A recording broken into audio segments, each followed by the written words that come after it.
Assim como eu disse e foi informado no nosso Instagram e nos grupos, hoje nós temos um culto evangelístico e que a palavra será voltada basicamente para os fundamentos que regem a nossa fé. Eu queria começar a falar, mas antes, solta aqui para nós, qual que é o título da palavra? Pode colocar. Olha que tema polêmico, hein? Religião não salva. Todos os caminhos levam a um Deus. Que loucura. Para que você não ache que vai ser pregada alguma heresia nesse lugar, primeiro eu vou te explicar o que é religião e quais são esses caminhos. Porque esses caminhos vão levar a um Deus, mas será que é ao nosso Deus? Vamos ver. Religião é o quê? Religião é o ato de religar. A palavra religião é religar ou ligar-se a algo. Mas nós também sabemos que, para aqueles que professam uma fé, religião é o ato de crer em alguma divindade e ter uma filosofia de vida. Eu sei disso também. Então, nós precisamos falar do porquê que existe tantas religiões no mundo. E o porquê pessoas usam dessas religiões para viverem e terem as suas práticas enquanto seres vivos, baseados nessa fé. Se você não sabe, hoje nós temos no mundo inteiro cerca de 10 mil deuses. Dentre esses 10 mil deuses, a maioria se concentra no continente asiático, onde nós temos a média de 60% da população mundial, onde 4,5 bilhões de pessoas estão vivendo. Acredite em mim, a maioria das religiões tem como berço a Ásia, por conta da sua maior população, e também por conta de que as principais religiões têm a sua matriz ali naquele continente. Dentre as 10 mil, nós vamos falar apenas de 4. E essas 4, elas são as maiores hoje no mundo. Para mim te falar que existem vários caminhos que levam a Deus, eu quero te explicar quais são esses caminhos. E se eles de fato levam a Deus, é você que vai tirar as suas conclusões. Então presta atenção aqui, pode ser que hoje você vai sair daqui com respostas a respeito desse tema. Pode ser não, tenho certeza que você vai sair. Enquanto eu estudava sobre essa palavra, eu tive mais confirmação da minha fé ainda. Preste atenção em algo. Das 4 religiões mais praticadas no mundo, nós vamos começar de trás para frente. E a 4ª é o budismo. O budismo é uma religião ateísta. Eles não têm um Deus como aquele que eles prestam culto. Eles são pessoas que procuram transcender enquanto humanos, enquanto vida terrena. Eles não acreditam em uma divindade para ser adorado. Eles acreditam em sofrer uma transição, uma mutação da sua vida pessoal, transcender através de práticas e ritos que eles acreditam. O budismo, ele começou, pasme você, 530 anos antes de Cristo. Antes de Cristo. E ele hoje tem mais ou menos cerca de 1 bilhão, ou meio bilhão de adeptos. Quem que é o precursor dessa religião? Buda, mais conhecido como Buda, mas o seu nome é Siddhartha Gautama. Buda é o nome que eles deram a ele porque ele procurava o caminho da iluminação. Então Buda é o iluminado.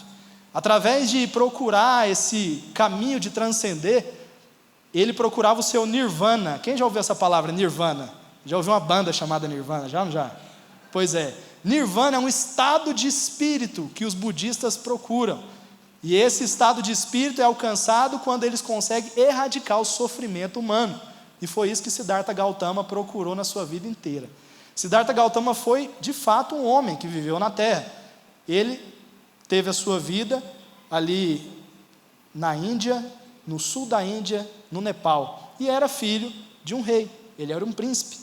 E ele tinha ali muitos bens, uma vida tranquila, mas houve um dia, com seus 29 anos de idade, depois de se casar, ter um filho, que ele procurou um caminho e optou por viver de forma como um andarilho. Ele foi buscar um caminho de achar em si mesmo algo que desse sentido à vida. Então ele sai peregrinando e ali ele procura um estado de espírito. Quando ele acha o seu nirvana, ele volta e começa um ensinamento, o budismo. E não existe só um Buda, existem 4 Budas, e cada um se identifica com um tipo de filosofia de vida, de acordo com o ensinamento desse tipo de budismo. Entenderam mais ou menos? Então o budismo é praticamente uma filosofia de vida. E quais são as práticas deles? Eles geralmente procuram meditar, procuram fazer alguns tipos de orações, procuram fazer caridade e procuram, através desse processo de nirvana, achar lugares onde ele possa servir e aumentar a sua possibilidade de transcender como ser humano. Então ali existe uma filosofia de vida, não é uma religião que adora um Deus. É a única religião das 4 que nós vamos falar que é ateísta, não acredita na existência de Deus. O budismo, então, tem aí cerca de 500 milhão de adeptos a essa filosofia de vida. Qual que é a terceira? De trás para frente nós estamos falando. A terceira é o hinduísmo. Quem já ouviu falar no hinduísmo aqui? O hinduísmo, ele também originou-se na Ásia, e ele é a principal religião dos indianos. Também se difundiu em algumas outras nações. Mas presta atenção em algo. O hinduísmo, ele não é uma religião monoteísta, ele é uma religião politeísta. Mas o hindu é monoteísta. Como que a religião é politeísta, mas o hindu é monoteísta? Politeísta porque ela é uma religião que possui mais de 300 milhões de deuses. E o seu principal deus é Brahma. Brahma igual a cerveja Brahma, escreve desse jeito. Mas, preste atenção em algo. O hindu, ele não pode ser politeísta, ele acaba sendo monoteísta. Ele acredita que Brahma se materializa ou até mesmo se expressa na forma daquele Deus que ele procura cultuar. Quando nasce uma criança meio diferente, quando tem um animal meio peculiar, quando aparece uma imagem, alguma coisa que eles acham que Brahma está se manifestando naquilo, eles falam, vou adorar. Então cada um faz o seu Deus de acordo com aquilo que ele acredita. Por isso que existem tantos deuses e todo dia aparece um novo. Então essa religião politeísta acaba dando para eles a possibilidade de adorar vários seres que eles dizem ser Deus. Além disso, existem outros que estão ali no meio, que é também Shiva. Quem já ouviu falar de Shiva? Aquela mulher com os 4 braços assim? Pois é, também dentro do hinduísmo. E qual que é a prática de fé do hinduísmo? É a meditação, o yoga e os mantras. O que é o mantra? Aquele lembrou aí? Pois é. Quando as pessoas, isso é tipo uma oração para eles, esse mantra é entrar dentro do seu chakra, alguma coisa assim, entendeu? Não entendo muito bem, não sou hindu, mas eu estou te falando por cima, né? Mas, não precisa pesquisar depois não, vocês são muito curiosos. Essa aula aqui já vai ser o suficiente. Seguinte, lógico, estou brincando, se você quiser pesquisar depois, é isso mesmo que vai fazer você ter mais confirmação do que você acredita. O hinduísmo, então, ele começa quando? O hinduísmo é a religião politeísta mais antiga do mundo e começa cerca de 1500 anos antes de Cristo. E os hindus não procuram, ter um fim para tudo aquilo que eles acreditam. Não tem um apocalipse como tem para nós, não existe uma salvação como existe para nós, existe uma filosofia de vida. Assim como nos tempos de Elias existia o Deus Baal e existia o Deus de Israel, existiram vários deuses durante as épocas que poderiam ser cultuados, enquanto havia também o nosso Deus, e esses eram cultuados nas suas tribos, normalmente. Assim o hinduísmo cresce junto ao lado do judaísmo, e o judaísmo, que é uma religião abraâmica, começa ali paralelo ao hinduísmo. O hinduísmo então perdura até hoje, é a principal religião da Ásia. Acredite em mim, hoje eles têm cerca de 1 bilhão de adeptos e seguidores. E por conta de que o hinduísmo é passado de pai para filho, é uma questão de cultura, um dia você vai entender por que a igreja hoje fala tanto de cultura. Você vai ver que as principais religiões, elas crescem muito por causa da cultura, por onde as pessoas são inseridas em uma família onde já professam uma fé, já nasce com aquele ensinamento. É por isso que se torna mais fácil para eles falar, ensinar, porque a criança não vai aprender coisas normais, elas vão aprender segundo a cultura dos hindus, então ela já nasce no hinduísmo, fica mais fácil assim. Eles não pregam como a gente, aceita Jesus, não pregam como a gente, o Espírito virá sobre você, é só uma questão de nascer na cultura e você já vira um hindu, entendeu? Budista, vou voltar lá só para te explicar. Como que você viraria budista se você hoje não tivesse religião? Era simplesmente você começar a ter os mesmos costumes e ter a mesma filosofia de vida, e você seria considerado um budista, por praticar as mesmas coisas. O hinduísmo, como que você vira um hindu? a partir do momento que você também adere às práticas deles e você começa a trazer para a sua vida aquela filosofia. Entende? Muito simples, não tem uma confissão de fé, é algo muito tranquilo. E qual que é a terceira religião? Qual que é a segunda maior religião do mundo? A própria Amanda mencionou ela aqui. O islamismo e os muçulmanos são a segunda maior religião do mundo. Como que acontece essa proliferação tão rápida? Assim como eu te falei, as crianças já nascem dentro de uma família islâmica. Ele já nasce muçulmano. E por que a religião cresce tão rapidamente? Às vezes você deve pensar, né? Não é porque eles pregam, é porque eles estão lá, não sei o que. Não. A religião mais cresce por conta das famílias terem muitos filhos. Cada dia mais o cristão está tendo menos filhos e o islâmico, o muçulmano, está tendo mais filhos. Acerca de proporção, eles têm de 3 a 4 filhos por família. Isso dá uma diferença muito grande, discrepante em relação a nossa média de filhos. E ali aquela criança já nasce dentro do islamismo. E por isso a religião hoje conta com cerca de 1,5 bilhão de seguidores. Isso é loucura. Quem que é o principal modelo para eles? Mohammed, mais conhecido como Maomé. Maomé é o profeta do islamismo, o profeta que recebeu uma revelação do anjo Gabriel 500 anos depois de Cristo. Segundo eles, ele recebeu uma revelação de Gabriel, o anjo Gabriel, que deu o Alcorão para ele, o Corão, né, na verdade, para ele, e ele ali escreveu algo fora da Bíblia que se tornou o modelo de vida deles. Quem que é Deus para eles? O Deus deles se chama Alá. Eu sei que muitos vão dizer que é o mesmo Deus, mas o microfone está mudando aqui. Mas você pode procurar entender através dos feitos do nosso Deus e de Alá, que para eles é o seu Deus, a diferença. E eles não acreditam que Jesus é Deus e que é o Filho de Deus. Acreditam em Jesus, mas como um profeta. Acreditam em outros profetas e acreditam que o primeiro profeta foi Adão. Depois veio Moisés e outros assim. E eles acreditam mais ou menos em 7, 8 profetas que passaram pela Bíblia. E Jesus para eles não é o Filho de Deus, não é Deus encarnado. Maomé, então, é aquele que rege a fé deles em relação à doutrina. E por isso o islamismo cresce muito em cima da doutrina do Corão. E eles também usam a Torá, que é o Antigo Testamento que nós cristãos usamos. Então a base de fé deles é mais ou menos essa. Quais que são as práticas deles? Que pilares que regem a fé do islamismo? O islamismo tem como base de fé 5 pilares. Quais são eles? Profissão de fé, que é a confissão de fé, que no caso é falar Alá é o único Deus e Maomé é o nosso profeta. Essa é a confissão de fé deles. Isso faz parte de um dos 5 pilares. A outra é a oração diária nos horários específicos. Eles param tudo e oram virados para Meca. E a outra é dar esmolas e prestar caridade aos seres humanos. E também acontece a peregrinação a Meca uma vez na vida, pelo menos. O muçulmano precisa peregrinar até Meca. Então esses pilares regem a religião do islamismo. Ok, por que nós estamos falando de tudo isso? E finalizando, por que e como você viraria um muçulmano?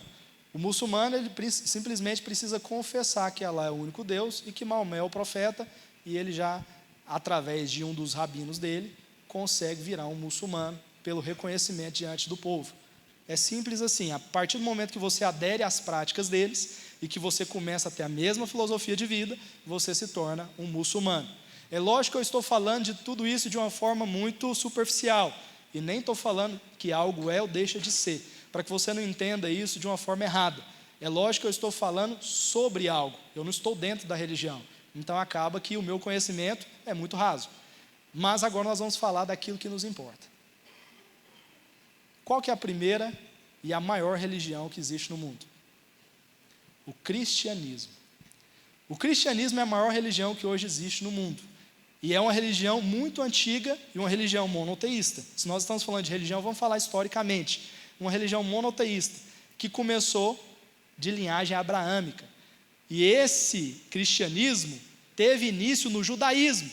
Por isso que eu estou falando que a linhagem dele é abraâmica, porque cristianismo começou a partir de Jesus, há 2024 anos atrás, mas ele tem uma raiz, o judaísmo. E eu não sei se você sabia, mas Jesus não era cristão. Que loucura. Jesus era judeu. Jesus, ele vem da tradição judaica, e ele nasce na Palestina. Então, ali, ele não era cristão, porque o cristianismo não existia, e o cristianismo é a partir de Cristo. Cristo traz o início do cristianismo. Então, preste atenção em algo. O cristianismo dá início baseado em outra fé, que era o judaísmo, que ficou pelo caminho. Nós não vamos falar do judaísmo dentro dessas 4 religiões, mas para você entender que ela dá o princípio do cristianismo. O cristianismo, então, tem início após a morte e ressurreição de Cristo, quando os cristãos vão até Antioquia, e através de um apelido pejorativo, os romanos começam a falar: está aí os cristãos, os que se julgam como Cristo, aqueles que acham que são igual a Ele. E aí começou uma zombaria, daí veio o nome cristão e, logicamente, cristianismo. Se você achou que era um negócio legal, começou com um apelidinho, começou com bullying. Mas o cristianismo dá início ali, e essa religião perdura há mais de 2000 anos. Por que o tema da palavra é religião não salva? Nós vamos entrar no ponto principal da mensagem. Por que religião não salva? Lá em João capítulo 3, nós temos uma conversa, no verso 1, pode abrir aqui no telão, uma conversa intrigante entre Jesus e Nicodemos. João capítulo 3, verso 1.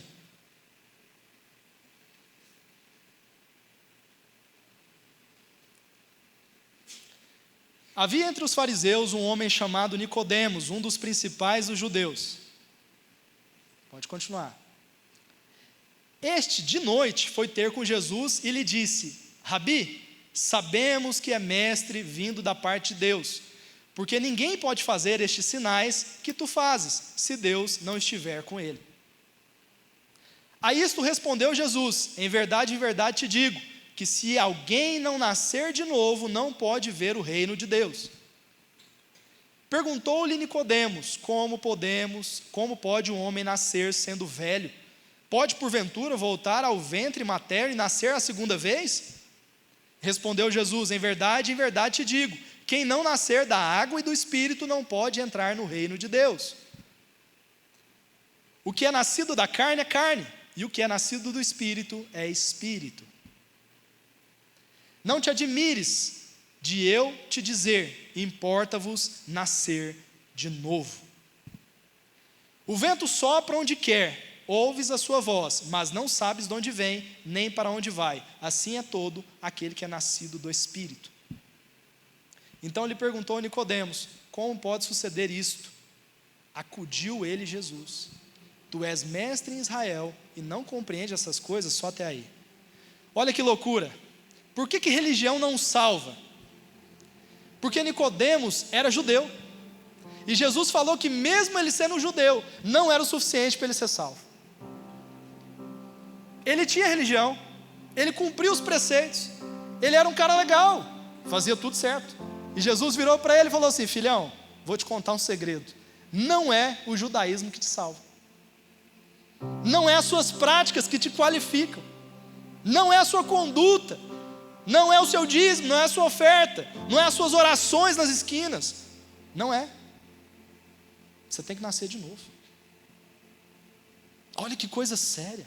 Nicodemos foi indagado por Jesus a respeito de que a religião dele não podia salvar. E se nós estamos falando da religião a qual Jesus é inserido, da qual Jesus nasce inserido, e ela não era o suficiente para salvar nenhum homem, que loucura. É por isso que a religião não salva. Jesus deixou muito expresso que a conduta, as práticas e a filosofia de vida de Nicodemos não era o suficiente para salvá-lo. Assim como nós mencionamos outras 3 religiões, assim como nós poderíamos mencionar as 10.000 outras crenças, nenhuma delas tem o poder de salvar ninguém. A prática, através de uma filosofia de vida, não tem o poder de te fazer ser salvo. Sabe como é que você é salvo no cristianismo? Como que você consegue a salvação? Você não consegue, é impossível. Não tem como. Só Ele consegue te dar. É por isso que a palavra de Deus chama isso de o dom de Deus, o presente de Deus para a humanidade. Só Deus pode te dar isso. Nenhum homem pode conquistar e nem pôde na história conquistar a salvação através dos seus esforços. Nenhuma religião garantiu que essas pessoas teriam um fim ao lado de Cristo. Nenhum tipo de filosofia de vida que possa até melhorar aparentemente a sua vida terrena. Pode até ser para você um estado de espírito bom de se viver. Pode ser que ao orar, ao procurar algum tipo de coisa para você se apegar, isso melhore o seu conforto dentro do coração, aconteça. Isso pode até trazer uma melhora espiritual e almática para você. Tudo bem, mas termina aqui. O caminho de todo ser humano é caminhar para a morte. A gente chama de vida aquilo que deveria ser chamado de morte. Ninguém caminha para a vida, todo mundo está caminhando para a morte.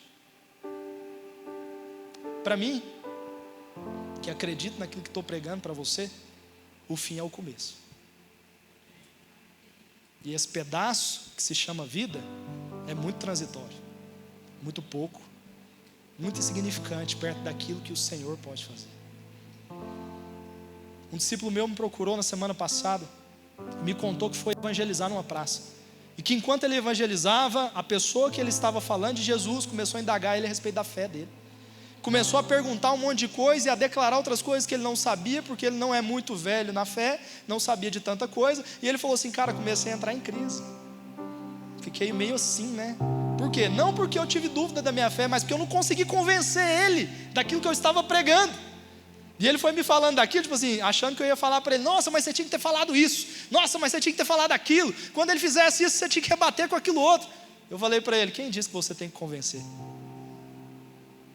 Pregar não é convencer ninguém. Eu assisti um filme, chama Apóstolo Paulo, onde o ator fala uma frase que marcou a minha vida. Quando ele está pregando o evangelho a um soldado romano, o soldado vira para ele e fala assim: beleza, após você falar isso tudo, e se mesmo assim eu não quiser crer? Ele fala: eu não tentei te convencer. Em nenhum momento eu estava pregando para te persuadir a minha fé. Eu estava pregando porque é aquilo que o Senhor me manda. As sementes serão lançadas, mas quem faz germinar é Ele. Eu vou pregar, mas o Espírito é quem vai convencer do pecado, da justiça, do juízo. E se o Espírito não vier no meio de uma pregação como essa e convencer você daquilo que eu estou pregando, em vão será eu fazer um apelo e você confessar a minha fé. Ela continua sendo minha, não é sua. Não muda nada. Pode ser que eu saia daqui falando: meu Deus, cumpri o meu papel. Pois é, mas não teve efeito na sua vida. Se o Espírito não vier e fizer uma obra no seu coração, é tudo em vão. Nós não estamos aqui pregando mais uma religião. E isso não está valendo só para você que está aqui nos visitando e é a primeira vez que você ouve o Evangelho, ou até mesmo até hoje você não se abriu para ele. Eu estou falando para você que de forma religiosa tem vindo aqui também. A sua religião não te salva. Eu falo para você o que Jesus falou para Nicodemos: é necessário que você nasça de novo. E o seu novo nascimento vai demonstrar através de frutos que você nasceu de novo. Vai estar estampado o seu novo nascimento. O próprio Espírito dentro do seu coração vai testemunhar que você agora é filho de Deus. Não vai haver dúvidas. Ninguém vai ter dúvidas daquilo que o próprio Espírito garante. Fala que quando Ele vem fazer morada dentro do seu coração, o Espírito de Deus vem amalgamar ao seu espírito. Amalgamar é como se fosse aquela massinha de Durepox. Depois que você mistura as duas, você não separa mais, virou uma massa só. Então você e Deus se tornam um. E o Espírito do Senhor passa agora a subjugar a sua vontade carnal. Aquilo que era impossível para o homem viver de uma forma natural, através dos seus esforços, porque Paulo mesmo declara: porque na minha carne, o bem que eu quero, esse eu não faço, e o mal que eu não quero praticar, esse eu pratico todo dia. Maldito o homem que eu sou na minha carne, quem me livrará do corpo desta morte? Jesus Cristo. Ele te livrará. Ao contrário de tudo aquilo que foi pregado sobre as outras religiões instantes antes, não existe melhora humana. Não existe uma forma do ser humano se regenerar por conta própria. Não tem como você ser um bom cidadão o resto da vida por conta própria, não dá. Você vai ser isso diante das pessoas, mas na hora que você estiver sozinho, seu coração vai maquinar o mal, seu coração vai se prostituir sozinho. Na onde ninguém está vendo, você vai ser você de verdade, mas na sua percussão, no seu caminho, diante dos homens, você vai se apresentar como alguém santo e ilibado, porque o seu esforço é limitado. Vai ter dias que você vai querer fazer o bem e o mal vai estar lá, porque ele está encerrado na sua carne. Ele está encerrado na minha carne. É por isso que a palavra não diz que haverá salvação para o nosso corpo terreno. Haverá destruição para ele. Isso é garantido. Você tendo a Cristo ou não, este corpo voltará ao pó, porque ele não tem jeito. Existem instintos pecaminosos dentro dele. Fala que o Senhor nos dará um corpo que é incorruptível. A sua alma está sofrendo uma transformação. Você que recebeu Jesus, a sua alma está sofrendo uma transformação, uma mutação dia após dia, para ser transformada à imagem conforme o varão e a estatura perfeita. Por isso que a sua alma está em desenvolvimento, e você não pode se desanimar por ainda não estar nessa posição. Pelo contrário, continua, não precisa acelerar, é só não parar. Mas na hora que você olhar para a sua carne e se desanimar falando, mas eu sou carnal, os meus instintos continuam de prostituição, os meus instintos continuam de vício, os meus instintos continuam de maldade. É isso mesmo, a sua carne vai continuar maquinando mal. Por isso que ela será destruída e um novo corpo será dado. Existem 3 tipos de salvação. Você foi salvo, está sendo salvo e será salvo. No tempo de Deus, as 3 formas já aconteceram. No nosso tempo, nós estamos no desenvolvimento da salvação da nossa alma. E o Senhor nos faz passar por esse processo, para que a nossa alma possa ansiar tanto por viver a santidade. E nós vamos ver a limitação do nosso corpo, como Paulo viu que o bem que ele queria, ele não podia praticar. E vai chegar um dia que ele nos dará um corpo, ao qual a nossa alma vai desejar não pecar, e esse corpo vai conseguir não pecar. Esse é o corpo incorruptível. A sua alma vai desejar a santidade, e o seu corpo vai obedecer. E assim você será santo, tal qual ele é. Preste atenção numa coisa. Eu vou concluir te contando a respeito de um livro que eu estou lendo, que chama O Peregrino. Alguém já leu aqui? O Peregrino é o livro mais vendido e lido depois da Bíblia na história da humanidade. É um livro cheio de alegorias. É um livro que conta a história de um homem, um personagem, que John Bunyan dá o nome de cristão. John Bunyan foi preso por estar pregando o evangelho, e a intolerância religiosa estava reinando na Inglaterra no século XVI, quando ele escreveu isso. E por isso ele foi preso, por pregar sem autorização da Inglaterra. Enquanto ele estava na prisão, ele escreveu um livro chamado Peregrino. Nesse livro cheio de alegorias, ele conta qual que é a história da humanidade. Nós vamos ouvir essa história de pé. Fique de pé onde você está.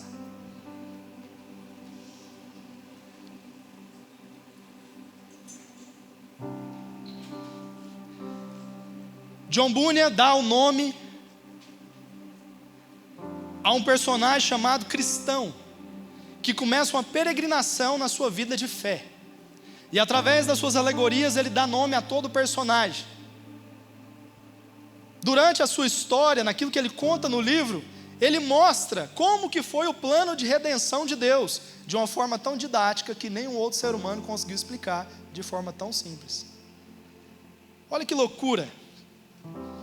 Ele cria uma personagem chamada intérprete, que é aquela que quer esclarecer ao homem a sua fé. Intérprete pega cristão.